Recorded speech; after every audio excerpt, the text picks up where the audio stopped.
इस डरी हुई लड़की के सामने उसका दोस्त बैठा था, जिसे वो अपनी सारी बात बता रही थी। तब वो लड़का उसे संभालता है, तसल्ली देता है कि तुम रिलैक्स हो जाओ, डरने वाली कोई बात नहीं है। पर इसका कोई फायदा नहीं हुआ कि उसने फूट फूट कर रोना शुरू कर दिया। और फिर तभी उसे अपनी दोस्त के पीछे एक बच्ची जिसने सफेद रंग के कपड़े पहने हुए थे, उसकी आत्मा दिखाई देती है, जिससे वो और डर गई, अपना कंट्रोल खो देती है। इसीलिए वो एक फॉक यानी कांटा लेकर अपने गले में घुसा लेती है। तेजी से उसका खून बहने लगा, जिससे वहीं उसकी मौत हो जाती है। यहीं पर एक डॉल भी पड़ी हुई थी, जिसे दिखाकर ये सीन इधर ही कट हो जाता है। कम्युनियन खत्म होने के बाद सभी लोग बाहर आ गए। यहाँ तभी एक घबराई हुई औरत सारा के पास आई और अपनी बेटी, जिसका नाम मेरी सोल है, उसके बारे में पूछने लगती है। वो बताती है कि इसी चर्च में एक कम्युनियन के बाद मेरी बेटी लापता हो गई थी, आज तक उसका पता नहीं चला। इसलिए यहाँ आकर मैं अपनी बेटी मेरी सोल के बारे में पूछने आती हूँ, इस उम्मीद के साथ कि शायद किसी ने उसको यहाँ पर देखा होगा। तभी फादर और चर्च के और लोग वहाँ पर आ जाते हैं और उस औरत को वहाँ से ले जाकर दूर कहीं भेज देते हैं। अब ये फैमिली घर आ गई, जहाँ पर सारा बोर हो रही थी, इसलिए थोड़ी ही देर के बाद वो अपने दोस्त के साथ क्लब के लिए निकल जाती है। अब हालांकि उसे ये सब पसंद नहीं था, लेकिन आज यहाँ आकर उसे बहुत मजा आ रहा था। बाहर आ गई, इनके सामने ड्रग डीलर की गाड़ी आकर रुकती है। उसकी गाड़ी में सारा का वो दोस्त भी बैठा हुआ था जिसे वो पसंद करती थी, और वो ड्रग डीलर की गाड़ी में आकर बैठ जा करेंगी। पर सारा की दोस्त कहती है कि ये तुम कहाँ लेकर जा रहे हो, हमें मेन रास्ते से जाना है। पर वो बात नहीं मानता, इसीलिए दोनों की बहस होने लगती है। लेकिन तभी सारा एकदम से बोलकर गाड़ी रुकवा देती है, कहती है कि रुको जल्दी से गाड़ी, अभी मैंने सफेद कपड़ों वाली बच्ची को देखा है। अब सारा को उसकी फिक्र होने लगी कि न जाने वो बच्ची कौन है जो यहाँ इस टाइम जंगल में घूम रही है, वो कहीं गुम ना हो गई हो। इसलिए गाड़ी से बाहर आकर वो उसे ढूंढने लगती है, पर उसे बाहर एक डॉल के अलावा और कुछ नहीं मिलता। इसलिए वो उस डॉल को ही अपने पास रख लेती है, ये सोचकर कि ये भी जरूर उस बच्ची की ही होगी, और जब वो बच्ची हमें दोबारा नजर आई तो हम ये उसे दे देंगे। लेकिन बच्ची पूरे रास्ते दोबारा दिखाई नहीं दी, इसलिए सारा उस डॉल को अपने साथ घर ही ले आती है।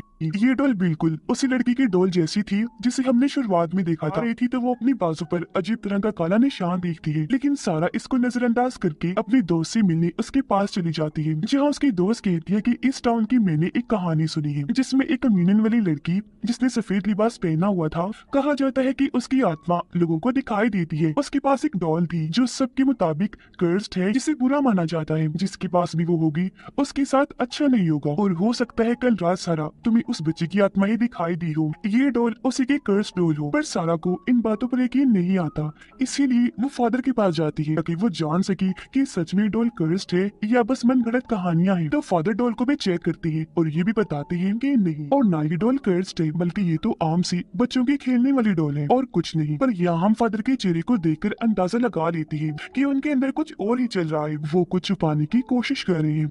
वो थी ड्राउनी आत्मा, जिसने भी सफेद कपड़े पहने हुए थे, वो हमला कर देती है। वो अपने खतरनाक से हाथों से उसका मुंह पकड़ लेती है, जिसके साथ ही सारा खुद को एक कुएं में पाती है जहाँ पर पानी भर रहा था। वो खुद को यहाँ पाकर काफी घबरा जाती है, और फिर तभी उस छोटी बच्ची की आत्मा जिसने सफेद कपड़े पहने हुए थे, वो नीचे से सारा पर हमला कर देती है और उसे खींचकर पानी में डुबोकर मारने की कोशिश करती है। सारा दोबारा से ऊपर आ गई, डर की वजह से वो चिल्लाने लगती है, जहाँ तभी बाथरूम में आकर उसके मोम डैड सारा को संभालती है, जो चिल्लाने के बाद बेहोश हो गई थी। उसके मोम डैड उसे होश में लाते हैं, और अब उन्हें सारा की ये हालत देखकर गुस्सा आ जाता है।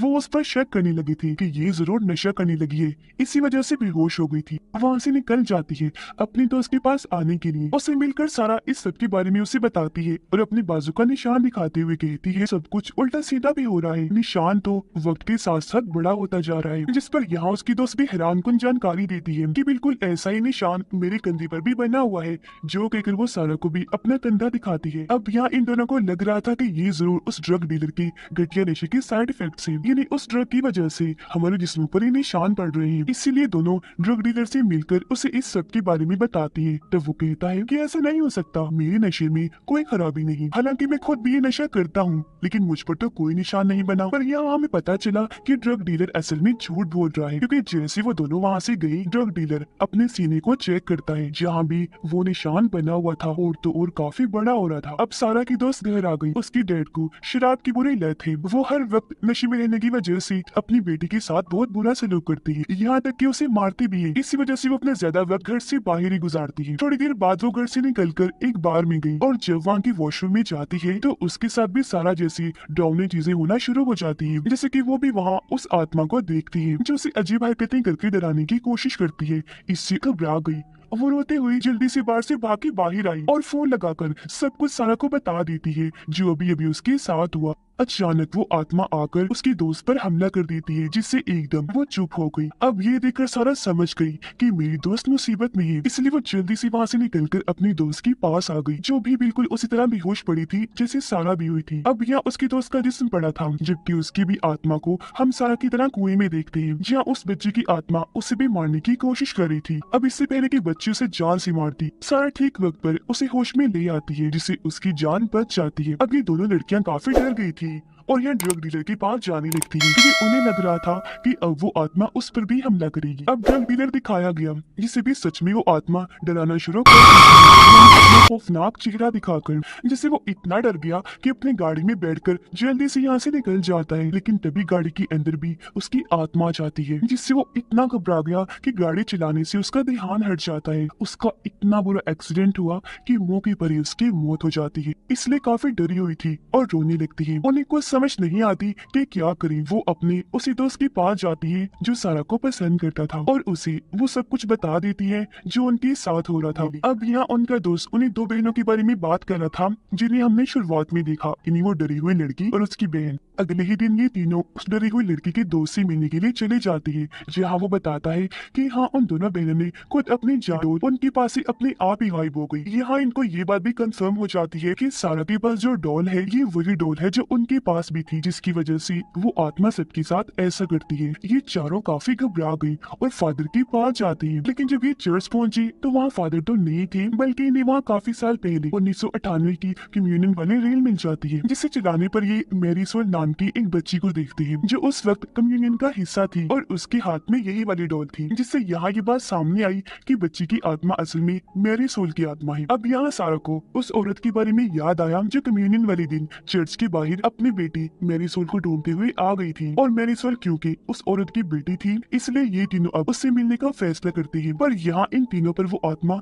दोबारा हमला कर देती है और इस बार वो डराने के लिए सारा के दोस्त को चुनती है, क्योंकि बस वही रह गया था और अब बारी उसी की थी। जिससे यहाँ हम समझ पाए कि उस रात ये चारों ही गाड़ी के अंदर थी, यानी सारा, उसके दोनों दोस्त और ड्रग डीलर, और डोल क्योंकि चारों को ही मिली और दिखी थी इसलिए उसी वक्त ये चारों ही चुन लिए गई थी, यानी उस आत्मा की नजरों में आ गई थी। जिसके बाद आत्मा सारा और उसकी दोस्त पर हमला करके दोनों को अलग अलग कमरों में फेंक कर वहीं पर बंद कर देती है। जहाँ सारा बंद थी उस कमरे में वो फादर की लाश को देखती है, जिनके भी हाथ पर वही निशान बना हुआ था, यानी कि उन्हें इस आत्मा ने ही मारा था। वो आत्मा अब सारा के दोस्त को मारने की कोशिश करती है, यहाँ उसे बेहोश कर दिया था और उसकी आत्मा को कुएं में ले जाकर डुबोने की कोशिश कर रही थी। फिर ठीक वक्त पर यहाँ वो दोनों आकर अपने दोस्त को होश में ले आती है और ऐसी उसकी जान बचा ली जाती है।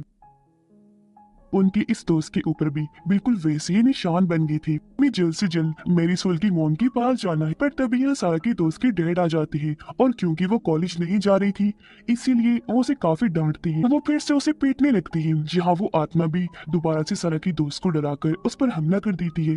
पर इस बार वो खुद को बेहोश होने से तो बचा लेती है, लेकिन डर की वजह से उसने अपने डैड पर चाकू से वार कर दिया था, जिससे दुखी होकर वो काफी रोने लगी। अब सारा और उसका दोस्त मेरी सोल की मॉम के पास पहुंच जाती है, मेरी सोल के बारे में पूछती है और अपना अपना वो निशान भी दिखाती है, जो देखकर वो औरत समझ जाती है कि जो कर्ज मेरी बेटी पर था वो अब इन लोगों पर भी आ चुका है। बताती है कि मेरी बेटी के जिस्म पर अचानक से इस तरह के निशान बनने लगे थे, जिस वजह से हर कोई उसे दूर भागता था और उसे प्यार नहीं करता था। वो हालांकि बच्ची थी, जो प्यार उसे चाहिए था वो उसे कभी नहीं मिला। कम्युनियन वाले दिन भी सब उसका मजाक बना रही थी, इसलिए वो रोते हुए वहाँ से भाग गई, जिसके बाद कभी लौट कर नहीं आई। उसकी मॉम रोने लगी, तब सारा उन्हें तसल्ली देती है कि आप घबराएं नहीं, अगर मुझे आपकी बेटी की आत्मा दोबारा मिली तो मैं उसे जरूर प्यार करूंगी। जो कहकर ये दोनों यहाँ से चली गई। अब इनसे मिलने सारा की दोस्त आई, जिसके बाद ये तीनों उस आत्मा की तलाश में निकल जाती है। जैसे ये एक वीरान जगह पर पहुंचे, बच्ची की आत्मा दोबारा से इन पर हमला करने लगी और बार बार मारने की कोशिश करती है। वो फिर सारा पर हमला करती है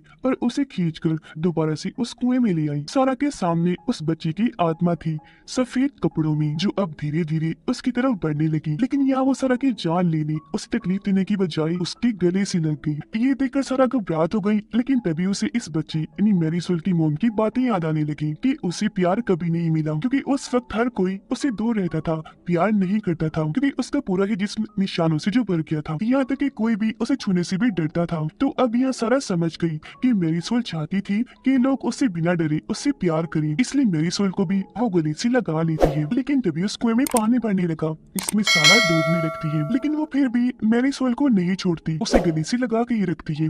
अब ये चीज उसकी आत्मा ने देख ली थी, इसलिए वो खुद ही यहाँ से चली जाती है। और अब सारा के हाथ में उसका स्केलेटन इन्हें ढांचा आ गया था, जिसके फौरन ही बाद सारा कुएं से बाहर आ गई और अब उन्हें लग रहा था कि सब ठीक हो गया है। ये तीनों गाड़ी में बैठकर यहाँ से चले जाते हैं। दोनों लड़कियां किचन में जब अपने लिए कुछ बना रही थी, तो कमरे में वापस जाने पर सारा देखती है कि उसकी छोटी बहन ने उस डोल को हाथ में पकड़ा हुआ है। तब सारा जल्दी से वो डोल उसके हाथ से छीन लेती है, लेकिन हैरत, वो निशान अब उसकी छोटी बहन के भी हाथ पर बन गया था, जो देखकर सारा सोच में पड़ जाती है कि ये कैसे मुमकिन हो सकता है, क्योंकि बच्ची की आत्मा तो जा चुकी थी, उसकी आत्मा को सुकून मिल गया था क्योंकि सारा ने उसे प्यार जो कर लिया था। लेकिन तभी वहाँ कमरे में अजीबोगरीब डरावनी चीजें होना शुरू हो जाती है, जैसे कि लाइट्स जल बुझ रही थी और बेड अचानक से ऊपर उठा और फिर दूर जाके गिरता है, जिसके साथ ही कमरे के एक कोने से एक डीमन यानी शैतान की जैसी आत्मा बाहर आती है। और अब इसी के साथ कहानी मैरीसोल की पास्ट यानी माजी में चली जाती है, जहाँ हमें पता चला कि ये डोल असल में मैरीसोल की भी नहीं थी, बल्कि उसे तो ये खुद जंगल में से मिली थी जब वो खेल रही थी। उसने जैसे डोल को हाथ में लिया तभी से उसके जिस्म पर ये निशान बनना शुरू हो गई थी, यानी कि ये डोल